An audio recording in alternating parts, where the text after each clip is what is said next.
छत्तीसगढ़ सरकार ने नगर पालिका अधिनियम में बदलाव कर अधिसूचना जारी कर दी है।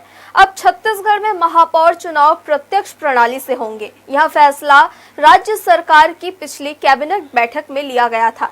अब इस संबंध में आधिकारिक अधिसूचना जारी की जा चुकी है। प्रदेश में नगरीय निकाय चुनाव को लेकर बड़ी खबर है। राज्य सरकार ने नगरीय चुनाव प्रत्यक्ष प्रणाली से चुनाव कराने का बड़ा फैसला लिया है। यानी नगरीय निकायों में अध्यक्ष और महापौर का चुनाव सीधे जनता करेगी। अब इनका चुनाव पार्षदों के द्वारा नहीं होगा। नए अध्यादेश का प्रशासनिक अनुमोदन हो गया है। 24 घंटे के अंदर शासन की मंजूरी इसे मिल गई है। इस मामले में भाजपा का कहना है कि नगर निगमों में महापौर, नगरपालिका और नगर परिषदों में अध्यक्ष पद के चुनाव प्रत्यक्ष प्रणाली से कराए जाएंगे। इन्हें सीधे जनता चुनेगी। महापौर और अध्यक्ष शहर का प्रतिनिधित्व करते हैं। इन्हें जनता से ही निर्वाचित होना चाहिए। प्रत्यक्ष चुनाव से जोड़ तोड़, खरीद फरोख्त की गुंजाइश नहीं होगी।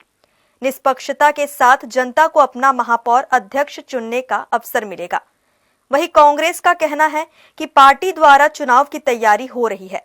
प्रत्यक्ष चुनाव को लेकर कांग्रेस पूरी तरह तैयार है। पिछली बार महापौर का चयन पार्षदों के द्वारा किया गया था और उससे पहले प्रत्यक्ष चुनाव प्रणाली थी। इस बार सीधे तौर पर महापौर का और नगर निगम के अध्यक्षों का चुनाव किया जाएगा। कांग्रेस पार्टी ने इसको लेकर अपना सर्वे भी चालू कर दिया है और कौन सा प्रत्याशी कांग्रेस के लिए उचित होगा इसकी हम लोग तैयारी कर रहे हैं। पूर्व में देखा गया है कि पिछले 3 बार से कांग्रेस का परफॉर्मेंस बड़ा अच्छा रहा है और पिछली बार भी हमारे 26 पार्षद आए थे, महापौर भी बनाए थे और सभापति भी थे। तो इस बार हम लोग तैयारी में जुटे हुए हैं और दोनों तरह से, क्योंकि अभी तक कैबिनेट में प्रत्यक्ष चुनाव को लेकर अभी तक सहमति नहीं बनी है, लेकिन माननीय मंत्री जी ने कहा है कि इस बार प्रत्यक्ष चुनाव कराए जाएंगे, तो कांग्रेस पार्टी इसके लिए तैयार है।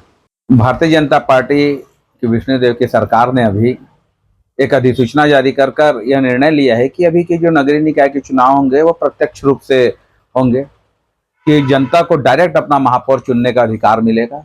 इससे पूर्व जब भूपेश की सरकार थी, उन्होंने जनता से अधिकार छीनते हुए पार्षदों के अप्रत्यक्ष रूप से महापौर चुनने का निर्णय लिया था और उससे पूर्व रमन सिंह की सरकार में भी प्रत्यक्ष रूप से ही महापौर के चुनाव होते थे। अभी पुनः जब भारतीय जनता पार्टी की सरकार है तो हमने प्रत्यक्ष रूप से महापौर का डायरेक्ट जनता के द्वारा चुना जाएगा। इसका लाभ भारतीय जनता पार्टी को निश्चित रूप से मिलेगा, क्योंकि प्रदेश में, केंद्र में भारतीय जनता की पार्टी की सरकार और जनता भी चाहती है कि अगर कोई विकास कर सकता है तो भाजपा ही है। और जब डबल इंजन की सरकार है तो ट्रिपल इंजन भी हो जाएगा, तो इसका लाभ आम जनता को सीधे रूप से मिलेगा। और हमने निर्णय लिया है कि इस बार का चुनाव प्रत्यक्ष रूप से जनता के द्वारा ही सीधा महापौर का चुनाव होगा और भारतीय जनता पार्टी की इसके लिए पूरी तैयारी भी है कि जिस प्रकार से हम प्रत्यक्ष रूप से जब जनता के द्वारा महापौर का चुनाव होगा तो इसका लाभ हमको मिलेगा। रायगढ़ की तैयारी कैसी है? रायगढ़ में किस तरीके से आप लोग तैयारी कर रहे हैं? रायगढ़ की भी तैयारी चालू हो चुकी है। अभी मतदाता सूची में नाम जोड़ने घटाने का काम हुआ है। अभी वोटर लिस्ट आ जाएगी। वोटर लिस्ट के आते ही हम उस वोटर लिस्ट का अध्ययन करने के बाद वार्ड वाइज उसका विभाजन भी करेंगे और उसमें तैयारी के लिए हमारी टीम भी बन रही है।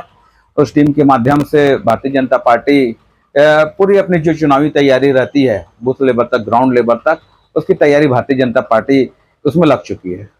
साल 2018 से पहले बीजेपी सरकार में जनता पार्षदों के साथ सीधे महापौर का चुनाव करती थी, लेकिन 2018 में कांग्रेस सरकार आने के बाद इस नियम को बदलते हुए पार्षदों को महापौर चुनने का अधिकार दे दिया गया।